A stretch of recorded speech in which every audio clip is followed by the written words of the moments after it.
Retrouvez le fait écho du jour.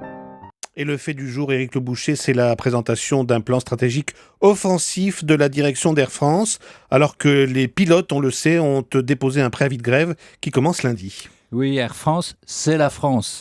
C'est la France en petit, tous ses problèmes économiques et sociaux, tous ses blocages en contracté.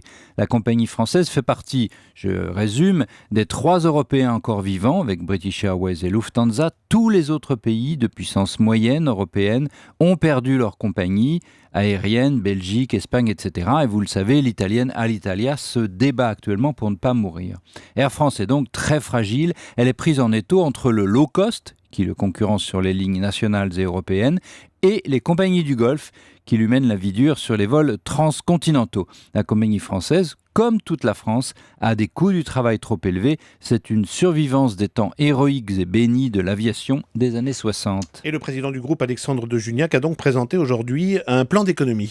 D'économie, mais offensif. Économie, après avoir réduit ses coûts de plus d'1 milliard d'euros depuis 2012, le groupe vise une nouvelle baisse, réduction des charges, notamment au sol, renouvellement de la flotte long courrier, restructuration des activités non compétitives. C'est du classique. Mais le volet offensif est d'attaquer directement les compagnies low cost. Ce fut Hop en France, ce sera Transavia en Europe, une compagnie qui existe, mais que veut développer Alexandre de Juniac pour la doter d'une centaine d'appareils d'ici à 2007.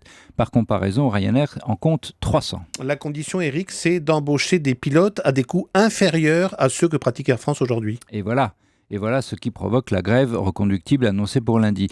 Et c'est une grève tout à fait à la française. La direction veut amender le modèle social interne qui date d'une époque dépassée. Les syndicats refusent. Ils dénoncent le dumping social des autres compagnies et ils n'ont d'ailleurs pas complètement tort. Les compagnies de travail sont rudes dans les compagnies low cost et les entreprises du Golfe bénéficient effectivement d'avantages considérables accordés par leur gouvernement. Mais ces mesures protectionnistes, à supposer qu'elles soient adoptées en Europe, et il y a peu de chances, ne suffirait pas à rétablir la compétitivité d'Air France. Les avantages des pilotes sont, dans la compétition, trop élevés. Nous voilà en France, des syndicats prennent le risque de pénaliser leur propre compagnie.